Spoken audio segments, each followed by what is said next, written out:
Hey Facebook world, not Facebook world, hey YouTube world. Craziness of lockdown continues. Lockdown hair coming along pretty nicely. I expect videos in about a month. We should be about a year, maybe. That's the look I'm going for. So how is everybody doing? I hope everybody's staying safe. Today is a chat all about the R. Now, there's a couple of eras. There is the grey race jersey wearing, big trophy, big hair era. There's also the 2017 onwards winning engraved pint glass era, which is pretty cool, at the UK Woodland Masters. So this is, speaking of grey race jerseys, look at this bad boy. This is the one from this photo. Mark Toy or Dave Hall will tell me the year in which this photo was taken. So yeah, this is the kid. Look at that. Wow. Only Rushers jersey from that era I have. Don't know what happened to this one. That was a good one. I think that was, I would have said Toulouse. Daz will correct me. Still got the Lucky Cow barrel sock. I should have brought the Lucky Cow out. Oh, look. I don't know what I've got going on there headband-wise, but there's something going on there for sure. Little Smart Parts Impulse back in the day. Race pants. That looks very... I'm actually going to give up on telling people which events these were taken from. Only ones I can say with any certainty are... That was Campaign Cup. Can't tell you the year. That was Campaign Cup. We did well, clearly. Few old faces there. Who do you recognise from that one? 7 men or 7 played or 7 won. This was a good one. That was a good event. Many a fun story from Mardi Gras 2002. Very short hair there. Don't know what's going on. And that looks like a Freak Factory Impulse, possibly, from back in the day. What else do we have from the photo archives? Amsterdam 2002, and I think that's Bowen hiding in that little cross over there. So that's good ones. And then look at this. Was 2002 was the year of kind of this size photo. 2001 was clearly the year of running and gunning. Not for me. I'm off. No, I'm just going to stroll to my bunker. See Scotty there? Was that the event? That is 7-Man World Cup Toulouse. Was that the event Scotty shot me in the back of the head at the start gate? Daz? I don't think it was. It's another event. Because I'm in front of Scotty then. I think that's Mark Toy there. Mark Toy, me, Scotty. I want to say Tom. And I know Daz will correct me, or Dave. So, Rushers stats. Dave very kindly sent me a message or two earlier with some super cool stats. Well, first time abroad was to Toulouse, and we got 2nd place. Joy Masters joint first, 2nd through Campback, but then great to go back and win it a couple of years later. Mardi Gras, US experience, so Mardi Gras. Angel Cup at Nottingham, beating Tigers and Shockwave.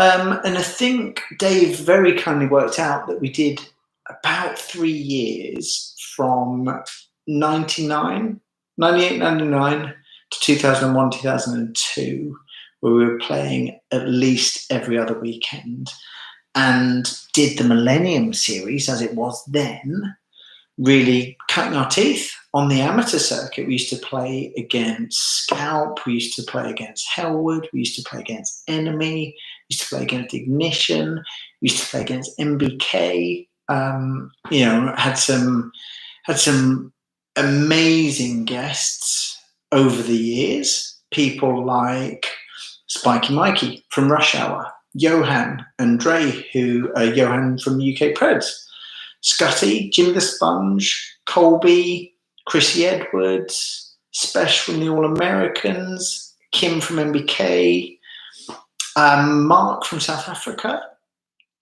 Berger, Aaron from Smart Parts, Phil Webb from Smart Parts, Billy Webb, Paley from the Banzai Bandits. I think, is there a picture with Paley in it? No, Paley definitely came to Sweden with the team and won. So, open Q&A. What is it that you have wanted to know about Russia's past or present? And obviously, present era, we are residing in the UK Woodland Masters Pro Division. I went back to the Rushers 2017. We had a stonking season 2017. I think we won the most events out of all of the teams entered. Still didn't take the series title. As you know, the events we didn't win, we were first place semi-pro rather than first place pro. So them's the breaks, and that's the reality. You know, the most consistent team overall won. 2018, nightmare season. Couldn't catch a break. Couldn't survive a break either. 2019, similar, got some things back on track. 2018 was the blip. 2019 came back. 2020, we were hoping to really put our foot down and, you know, assert a bit of dominance again, as we did in 2017. Obviously, everything that's going on around the world, we haven't been afforded the luxury of much tournament paintball. We had an all right opening round back in February. No, was it that long ago? An okay opening round. Should have had the second round in April, just gone. But of course, that couldn't take place for obvious reasons. And, you know, that was that. It was how much we will get to play this year remains to be seen. And it really is a biggie of, you know, when it's safe for everybody to play and everybody to interact again. I'm sure we'll all get out there and play UK Woodland Masters, CPPS, ECPL, tons of stuff, NXL Europe. And, you know, I'm sure there's people hoping to go to Iron City Classic. There's people hoping to go to World Cup as and when things materialise. Who knows? Who knows what will be possible? So, what questions do you have? When I did the Nexus Q&A on Friday, I was actually pretty shocked that people were very reserved in the questions they asked. I was expecting a lot of, you know, would you get paid? What was your sponsorship like? You know, what did it cost? All of the nitty gritty stuff that nobody ever asked. So, you know, will they today? Who knows? Who knows? Best player on the Rushers. Oh, who would I think that would be? Favorite event, favorite sponsors, favorite marker, loads of stuff. I mean, we've always been a Smart Parts DLX team historically. I can't think of an era when I've played with the team. So back in the day, I was working for Smart Parts Europe under Phil Webb. This was 2001. So I worked with Webby for about almost 9 years at Smart Parts Europe, and we were lucky enough to be a factory team.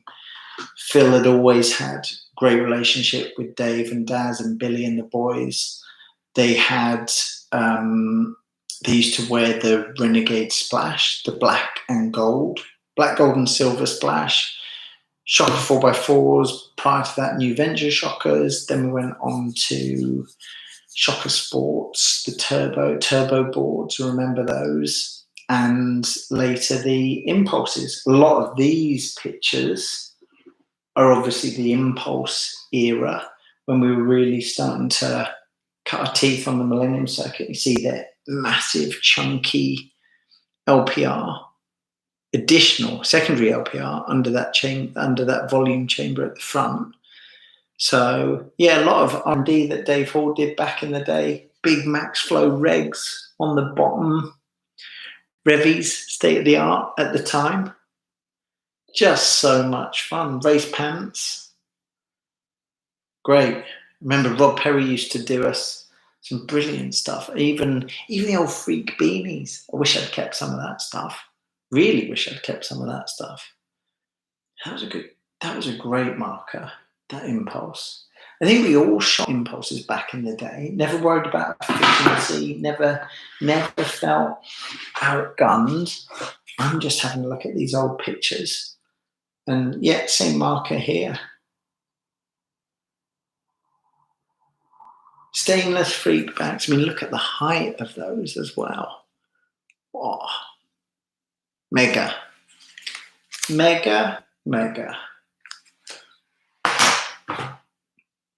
Right. I'm just going to check and see if there's any comments on any of the posts where I've shared this. Or not as yet. A few people commented, but nothing question-wise. Greatest rivals. Oh, over the years, MBK, Natural Born Killers from Norway, led by Kim, Mutz and the crew. Great rivalries with them. Ignition. Oh, Paul Cross, brilliant question. Did you get any special boards in any of the markers? Never, ever. We had never had any cheater boards. From memory, the only thing we ever did was on the Shocker 4x4 turbo boards, where I think we used to kind of do something to the button pad just to make it a little bit easier for it to trip up and down. So to initiate the turbo mode, basically. But nothing kind of more technologically advanced than a few slices with a razor. Those Impulses didn't work too well in the rain, did they? I don't remember the Impulses not working in the rain. I mean, put it this way. We played in England in pretty wet conditions most of the time. I mean, I don't recall ever having issues in the rain with the Impulses. That could be, remembering things through tinted glasses or goggles, so to speak.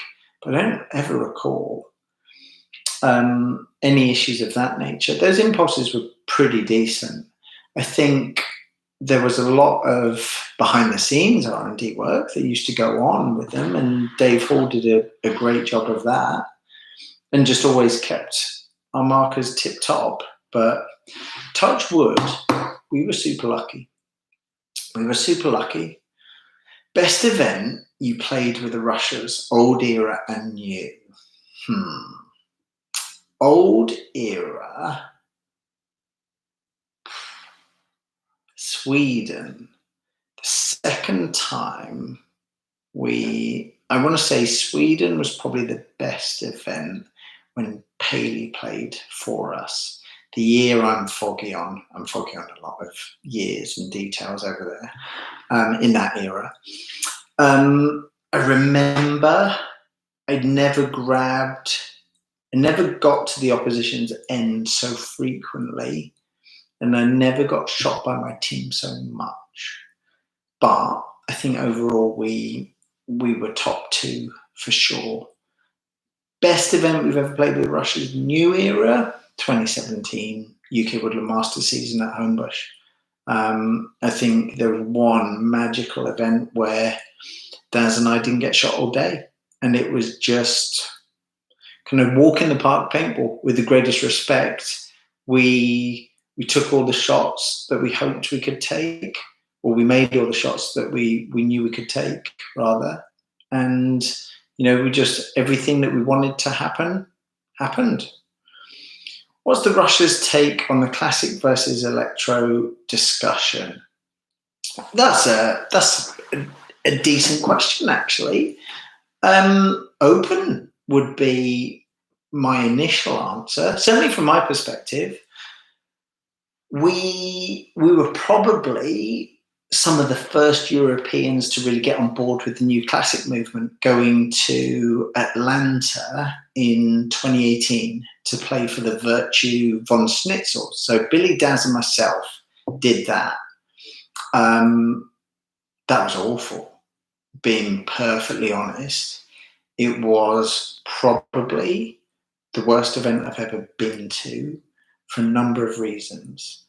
We made a really bad choice in terms of what we wanted to shoot. We chose to shoot Electros that were capped at 5.5, even with ramping, and you can see your fingers go like that, and the marker's just going. That was no fun. It felt as though there was a 3-hour wait between games. Could have been 2 hours 59, but it was a long, long time. And the whole event was just an ordeal. It really was. We had to lug paint into hotel rooms, up and down staircases, trolleys, all of that. It was just so laborious. Had a huge roster on the team, rotated tons, and there was no consistency. So in terms of playing an event and having fun, it was pretty low, to be honest. Flip side, we went to Iron City Classic 2019, made way better choices about which markers we were going to shoot in terms of electros, made way better choices about paint and storage overnight, made way better choices about roster size, and we played with a straight 10, and that was brilliant. That was probably event of the year for us last year. Obviously gutted that 2020 Iron City Classic is a little bit up in the air, and we honestly don't know if we'll be able to go. So yeah, watch this space. I mean, I would say the Rushers' take on the classic versus electro discussion is that we have fun playing with both when appropriate. So, classic, the most fun out there is taking our CVOs out and just having a blast. Electros, most of the guys choose to shoot shockers. Some of the guys shoot Lux X's, and it's whatever floats their boat in that sense. So yeah, pretty cool fun. I mean, what's interesting looking back at some of these old pictures and, also at old jerseys is the sponsors that we used to have. So there's, PGI, got very, very grateful because not many teams were really sponsored by PGI back in the day. Diablo, Joe Rod Barber used to look after us, and Richmond as well. Smart Parts. Hey, Joe from Shadowlands, how are you? Smart Parts Europe, obviously factory team, but Adam and the guys used to really take care of us with free barrels, impulses, with JT factory team as well. I remember us winning some form of JT sponsorship.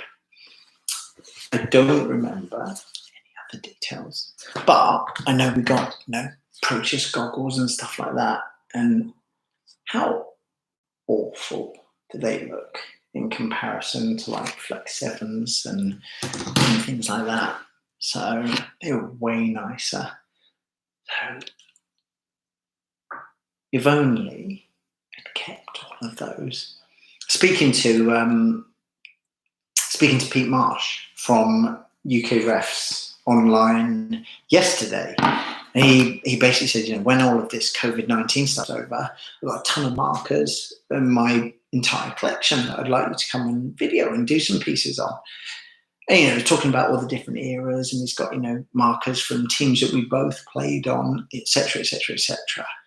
And what I wouldn't give just to have one of these Rushers early Freak Factory impulses back would be insane. I mean, I love the old Diablo stickers. I know Daz has one of the old Diablo jackets.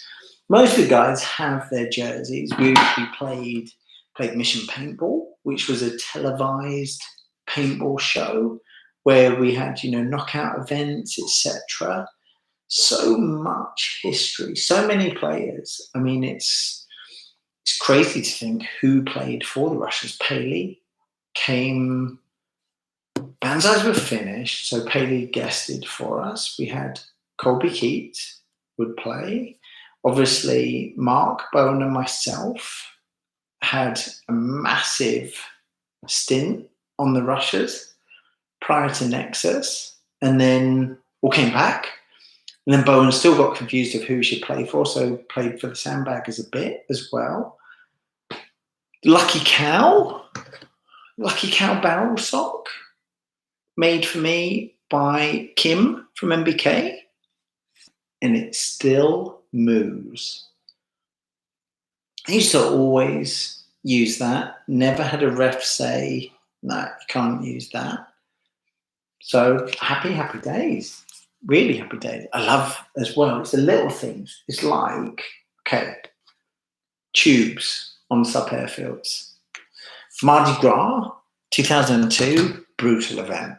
Really brutal event. So it is Bourbon Street, Razzoos, Mac Marshall, ATM, hurricane drinks, big hangovers, American Airlines, lots of memories in that one. Lots of memories. Even who remembers, I think they were called fridge pots by Eclipse to kind of keep your paint cool when it's sunny. They were chrome pots, weren't they? Toulouse. Just what's interesting as well, apart from the lack of running and gun on a picture like this, is how big the fields were. I mean, that was a 7-man event, and you've got 4 players pictured breaking out. One of them is shooting. So you could make moves. You could make big moves. You could break to a 50. And it's weird because the bumps between bunkers were immense, really immense. So also interesting, very bad at social distancing, shocking, in fact, absolutely shocking.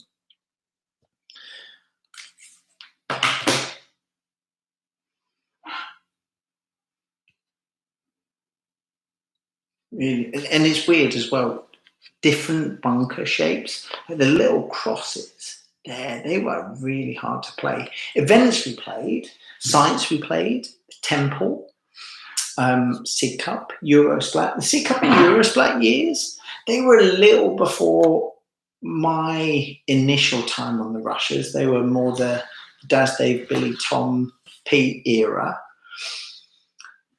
Do you think that people would consider physical photo items like that now, or thing of the past? I actually really think that these should make a comeback. So these were done by Skirmish USA, so Cleo, who is a proud new grandparent as of this week. And what she used to do was she would rock up at the event with, let's say, 100 of these frames with the plaques all pre-printed. And then the frame itself has a pocket that you can slide an image in and out of.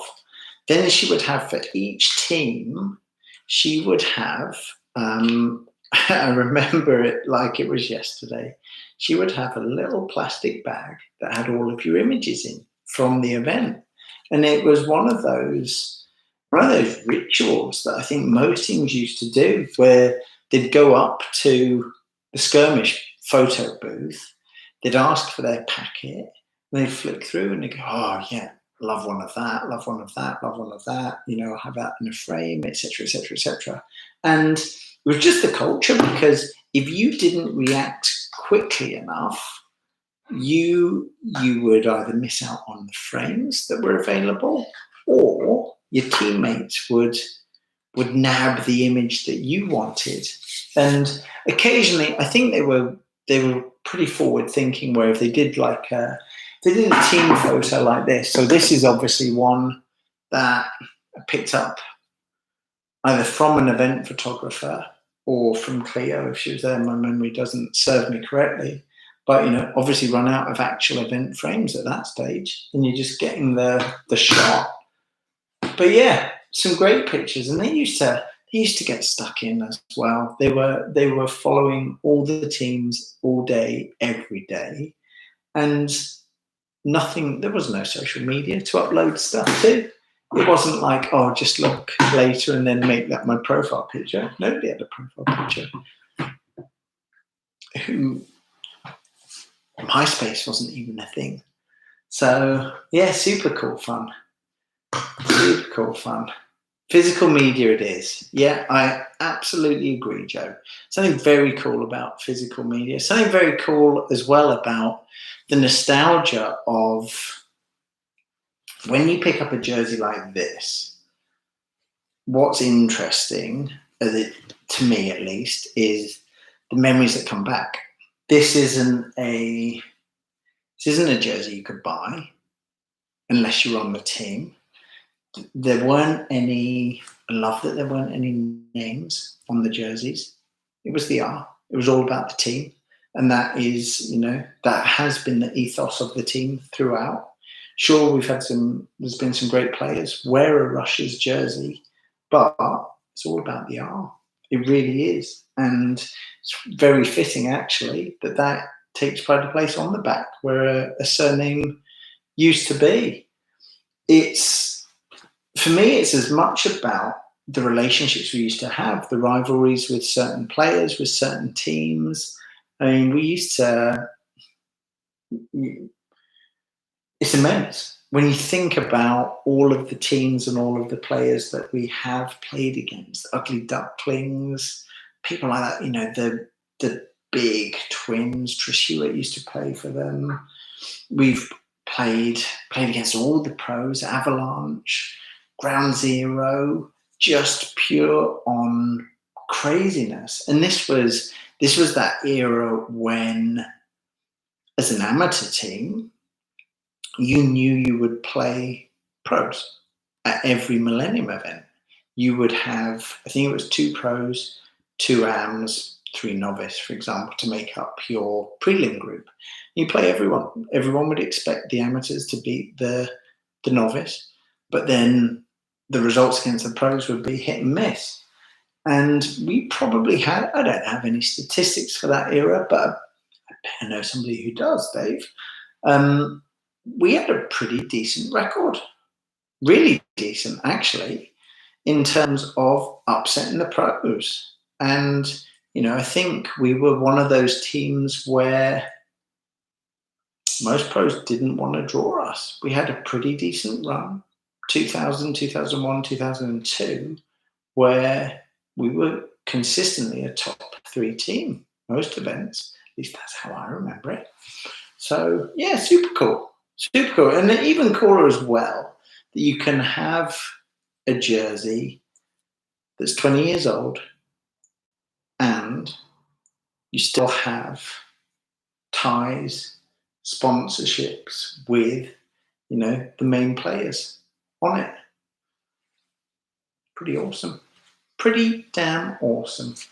Right, we've hit half hour, so I feel open floor. If any of you guys want to whack in any questions after the live vid finishes, feel free. I'll gladly log on and answer them as and when they come up. And I'm sure the other guys from the team will also gladly give their input if there's anything that I don't know or have forgotten. So yeah, by all means, fire questions through, whack them on Facebook, pop them up in the comments on here. Main thing though, stay safe, keep well, keep active, not just physically, but mentally. If there's anything, I can assist any of you with, don't be afraid to ask. But like I say, the main thing is stay safe, keep well. Take care, guys. See you all soon.